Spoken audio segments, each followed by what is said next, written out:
Hi there, class. This time, we move into one of the most practical and important areas of tropical architecture, passive environmental systems. In our previous lesson, we learned how to analyze environmental conditions through sun path studies, wind analysis, psychometric charts, and thermal comfort studies. Today, we answer a very important question.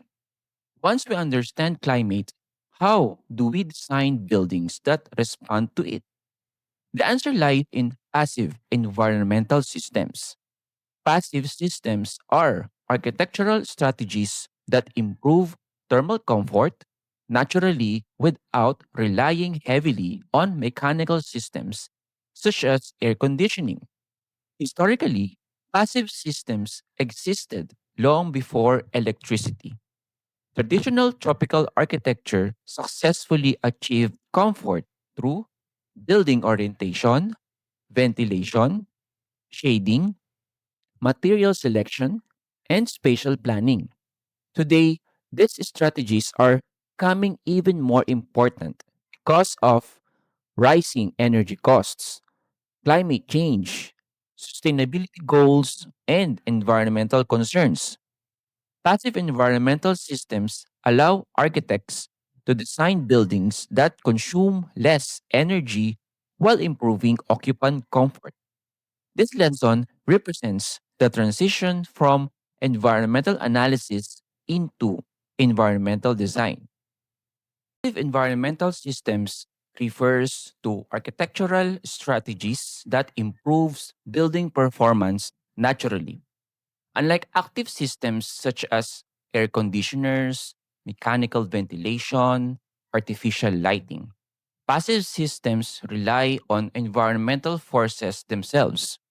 Examples include wind, sunlight, air movement, thermal buoyancy, vegetation, and water. The objective is simple: allow the building to work with nature rather than constantly fighting against it.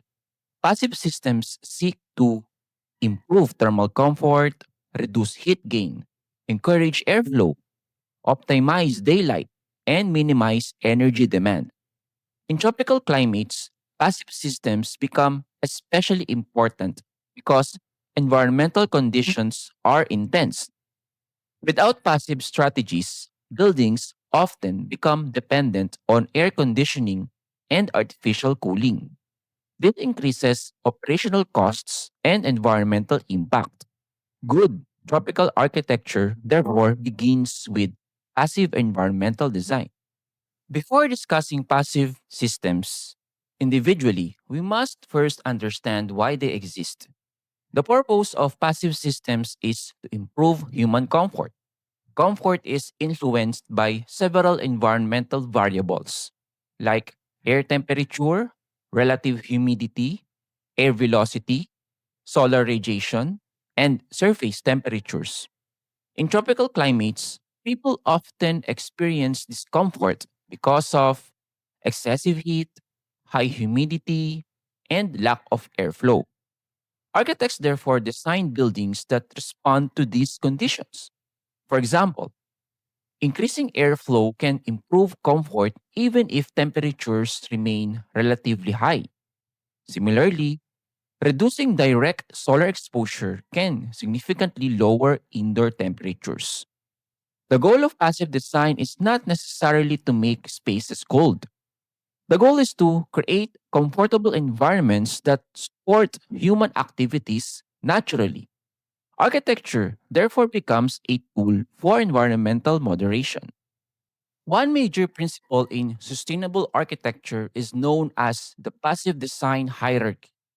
This principle states that architects should first maximize passive environmental opportunities before introducing mechanical systems.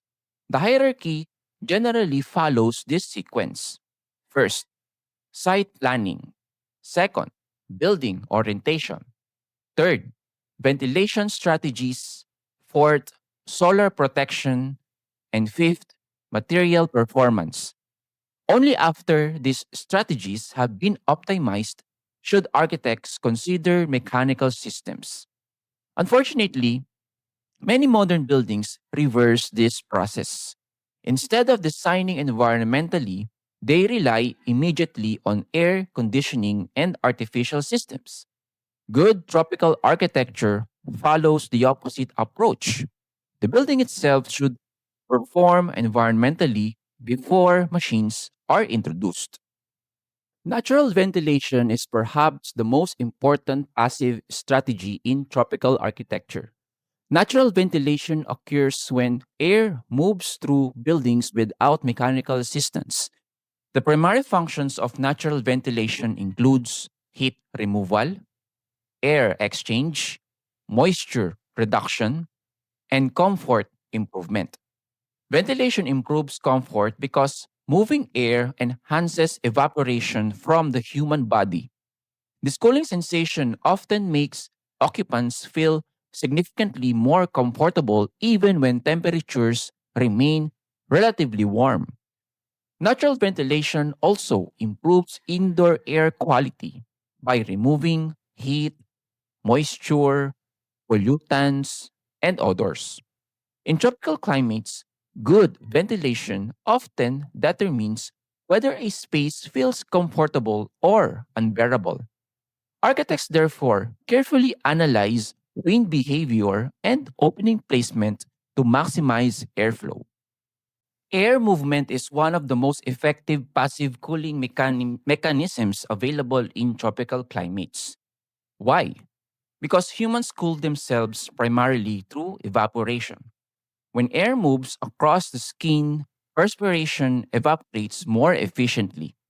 This process removes heat from the body and creates a cooling sensation. Research consistently demonstrates that increased air velocity significantly improves thermal comfort. Even a small increase in airflow can make spaces feel several degrees cooler.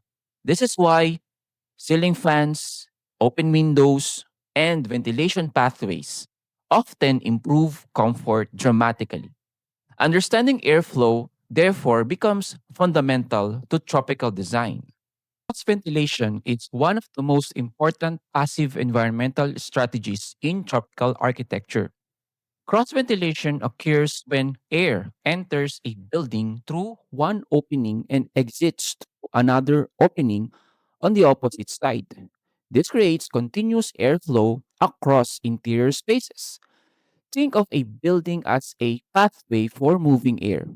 If can enter but cannot exit, ventilation becomes ineffective. Similarly, if air can exit but cannot enter properly, airflow becomes limited. For cross ventilation to work effectively, architects must carefully position openings according to prevailing wind directions.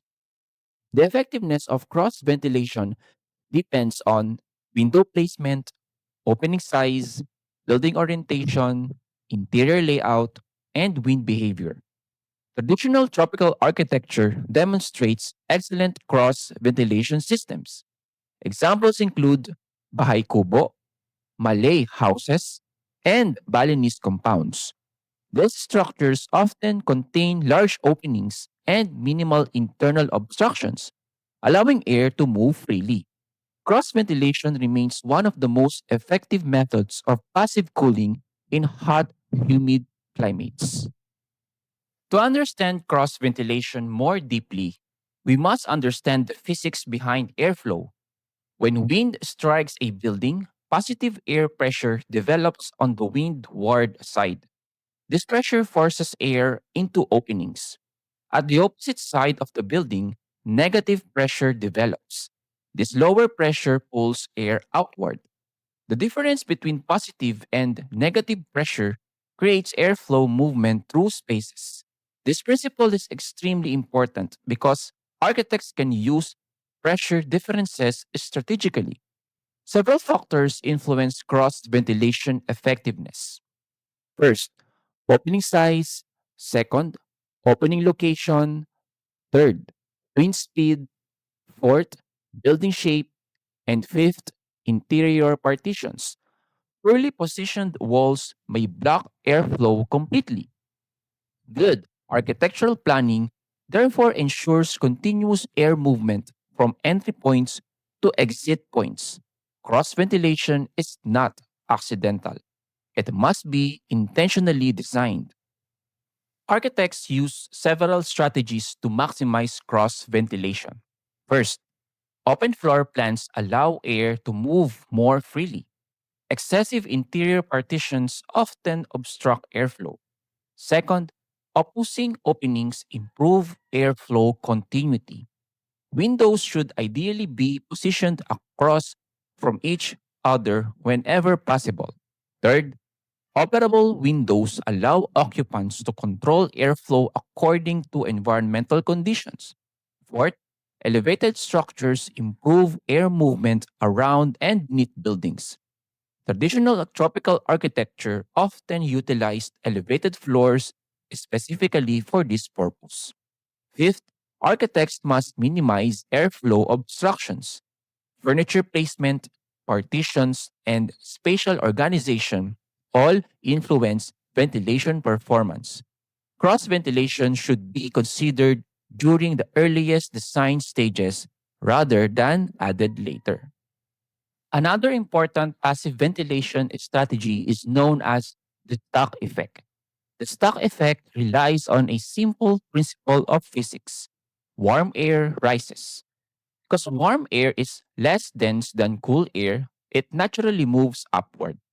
Architects can use this natural behavior to create vertical airflow systems. As warm air rises and exits through upper openings, cooler air enters through lower openings. This creates continuous air movement without mechanical assistance. The stock effect is particularly useful in atriums, courtyards, double height spaces, ventilation towers, clerestory systems. The greater the vertical distance between lower and upper openings, the stronger the stock effect becomes. Many traditional and contemporary tropical buildings utilize this strategy, improve ventilation naturally. Architects can incorporate stock ventilation through several architectural features. Atriums create large vertical spaces where warm air naturally accumulates and rises. Clerestory windows positioned near ceilings allow hot air to escape. Roof vents release accumulated heat trapped beneath roofing systems. Ventilation towers increase vertical airflow movement by enhancing pressure differences.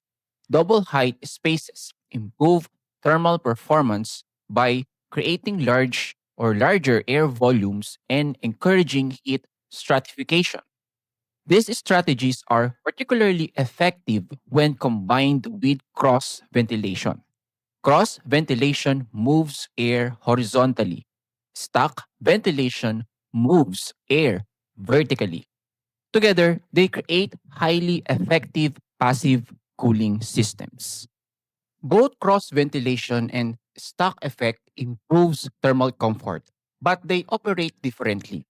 Cross ventilation depends primarily on wind. Air moves horizontally through buildings due to pressure differences. Stock effect depends on temperature differences. Air moves vertically because warm air naturally rises. Cross ventilation works best when wind conditions are favorable and openings align with prevailing winds. Stock effect works even when wind conditions are weak. This makes stock ventilation especially useful during calm periods. The most effective tropical buildings often combines both systems. Cross ventilation and stock effect complement each other and create stronger overall airflow performance. Understanding both strategies allows architects to design buildings that remain comfortable under a wider range of environmental conditions. After understanding ventilation strategies, we now move to another major environmental challenge in tropical architecture: solar heat gain. The tropical region receives intense solar radiation throughout the year. Without proper protection, buildings absorb excessive heat through roofs, walls, glass openings, exterior surfaces. This heat eventually enters indoor spaces and causes thermal discomfort. Solar shading systems are architectural devices specifically designed to intercept sunlight before it enters the building. This is important because preventing heat gain is often more effective than removing heat after it has entered. Think of it this way: it is easier to stop heat from entering than to cool a building after it becomes overheated. Effective shading systems improves occupant comfort, building performance, energy efficiency, and environmental sustainability. Solar shading, therefore, becomes one of the most critical passive environmental systems in tropical architecture. To control solar heat gain effectively, architects must first understand how heat enters buildings. The primary source is direct solar radiation. When sunlight strikes a building surface, that surface absorbs heat. The absorbed heat is then transferred indoors through conduction and radiation. In tropical climates, roofs often receives the greatest solar exposure because they are directly exposed to sunlight throughout much of the day.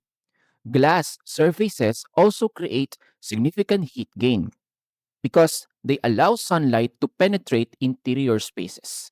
Western facades are particularly problematic because afternoon sunlight is usually more intense and difficult to shade.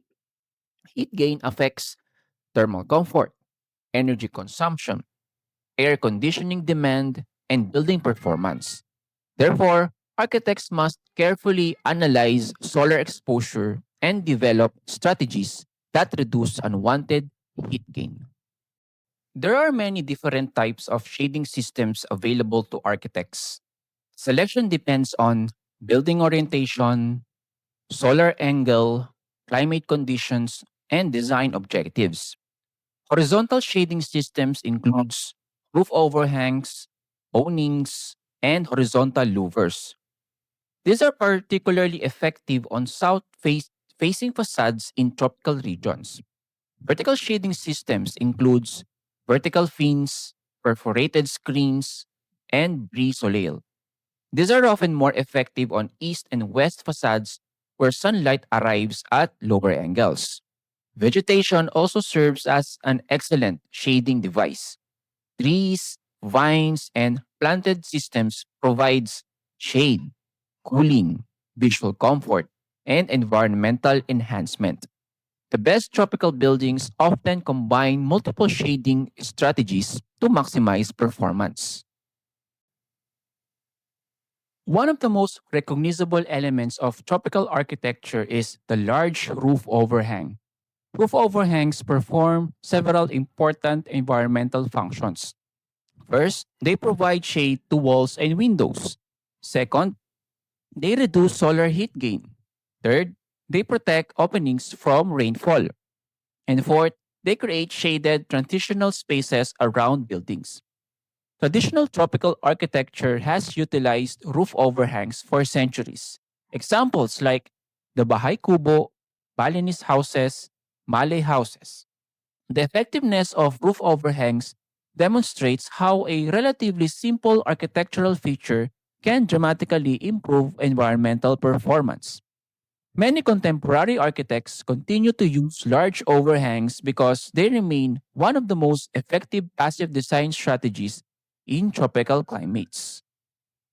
While architects seek to reduce unwanted heat gain, they must also maximize beneficial daylight. Daylighting refers to the controlled use of natural light within buildings. Good daylighting provides many advantages. First, reduced electricity consumption. Second, it improved visual comfort. Third, it enhanced psychological well being. And fourth, better spatial quality. Humans naturally prefer spaces with access to daylight. Research consistently demonstrates that natural light positively affects productivity, learning, mood, and health. However, architects must balance daylight with solar control. Too much sunlight may create glare, heat gain, and visual discomfort. Good tropical architecture therefore carefully controls daylight through window placement, shading systems, reflective surfaces, skylights, and clerestories. One of the biggest challenges in daylighting design is controlling glare. Daylight and glare are not the same thing. Daylight improves comfort. Glare reduces comfort. Glare occurs when excessive brightness creates visual discomfort. Common sources includes direct sunlight, reflective surfaces, and unshaded windows.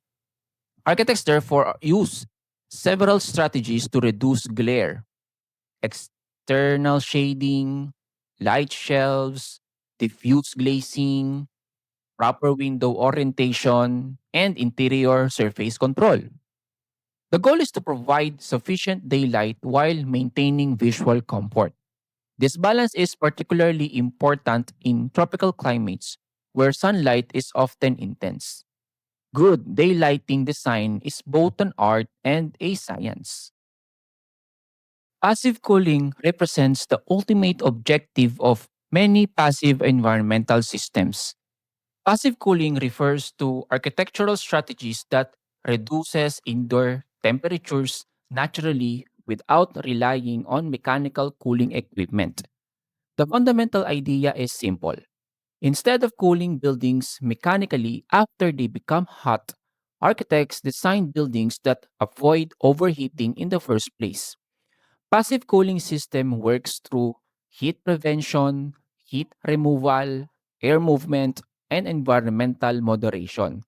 Several passive cooling strategies can be combined to improve performance. Examples include natural ventilation, cross ventilation, stack ventilation, shading systems, courtyards, vegetation, and material selection. The effectiveness of passive cooling depends on understanding climate conditions and applying multiple environmental strategies together. The most successful tropical buildings do not rely on a single system. Instead, they integrate many passive strategies simultaneously. One of the oldest passive cooling systems in architectural history is the courtyard. Courtyards have been used for thousands of years in many climatic regions because they create protected environmental spaces. In tropical architecture, courtyards offer several benefits. First, courtyards improve ventilation. Air can circulate around the courtyard and distribute airflow to surrounding spaces. Second, courtyards created shaded microclimates. The enclosed environment often remains cooler than exposed outdoor spaces. Third, courtyards improve daylight penetration into deeper portions of buildings. Fourth, courtyards provide social and communal gathering spaces. Many traditional tropical buildings use courtyards as environmental regulators. Contemporary tropical architecture continues utilizing courtyard concepts because they remain highly effective in improving comfort naturally. Courtyards demonstrates how spatial organization itself can function as an environmental system. Vegetation is one of the most powerful passive environmental tools available to architects. Unlike mechanical systems, vegetation provides environmental benefits continuously and sustainably. Trees cool environments through two primary mechanisms. The first is shading. Tree canopies block direct solar radiation and reduce heat buildup on buildings and surrounding surfaces. The second is evapotranspiration. Plants release moisture into the atmosphere which cools surrounding air. This process creates localized cooling effects known as microclimate modification. Vegetation also improves air quality, reduces glare, enhances aesthetics, supports biodiversity, and reduces urban heat islands. In tropical architecture, landscape design should never be considered an afterthought. Landscape and architecture should work together as integrated environmental systems. Another passive cooling strategy is evaporative cooling. Evaporative cooling occurs when water absorbs heat during evaporation. This process naturally lowers surrounding air temperatures. Architects have used evaporative cooling for centuries through water features, reflecting pools, courtyard fountains, and landscape water systems. When air passes over water surfaces, cooling occurs through evaporation. Although evaporative cooling is generally more effective in dry climates, carefully designed water features can still contribute to comfort within tropical environments. Beyond cooling effects, water features also improves psychological comfort, visual quality, acoustic quality, and environmental experience. The combination of vegetation and water often creates highly comfortable outdoor environments. The building envelope serves as the interface between indoor and outdoor environments. In tropical architecture, envelope design significantly influences thermal performance. The building envelope includes roofs, walls, windows, doors, and shading systems. A well designed envelope reduces unwanted heat gain while supporting natural ventilation. Roofs deserves special attention because they receive the greatest solar exposure. Architects therefore analyze roof materials, reflectivity, ventilation, insulation, and roof geometry. Similarly, walls and openings influences daylighting, airflow, solar exposure, and comfort. The building envelope functions as an environmental filter that regulates environmental conditions entering interior spaces. Materials influence passive cooling significantly. Different materials behave differently when exposed to environmental conditions. Important thermal properties includes thermal mass, the ability of materials to store heat, reflectivity, the ability to reflect solar radiation, and conductivity, the rate at which heat moves through materials. In tropical climates, material selection affects heat gain, comfort, durability, and energy performance. For example, light-colored reflective surfaces absorbs less heat than dark surfaces. Traditional tropical materials such as bamboo often perform well because they are lightweight and respond quickly to temperature changes. Material selection should therefore always consider environmental performance rather than aesthetic alone. The most effective tropical buildings do not depend on a single environmental strategy. Instead, they integrate multiple passive systems simultaneously. For example, orientation improves solar control, ventilation improves airflow, shading reduces heat gain, vegetation cools the surrounding environment. Materials improve thermal performance. Together, these systems create highly efficient buildings. This integrated approach is one of the defining characteristics of a successful tropical architecture. The Bahay Kubo remains one of the best examples of passive environmental design in the Philippines. Its environmental strategies includes elevated floors, natural ventilation, lightweight materials, and large roof overhangs. These features respond directly to heat, humidity, rainfall, and flooding. The Bahay Kubo demonstrates that passive environmental intelligence existed long before modern technology.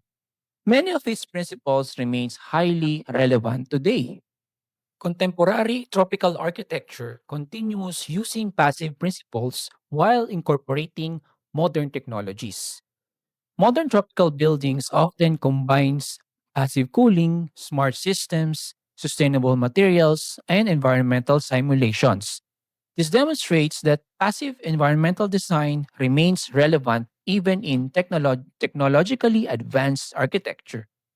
Many buildings fail because passive systems were ignored during design. Common mistakes includes improper orientation, insufficient shading, poor ventilation, and excessive glazing.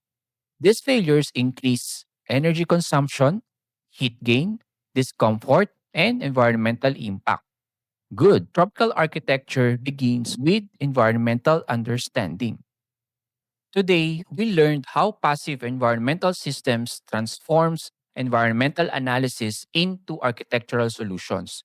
We explored natural ventilation, cross ventilation, stack effect, solar shading, day lighting, vegetation cooling, courtyards, and material performance. Together, these systems improves comfort while reducing dependence on mechanical cooling. This represents the essence of climate responsive architecture. In our next module, we expand our focus from the building itself to the larger site and environmental context. We will study how site planning, vegetation, landscape systems, water management, and microclimates influences architectural performance. Understanding the site is essential because buildings never exist in isolation. Architecture and environment must work together, create a sustainable tropical communities. And this conclude our today's topic, passive environmental systems.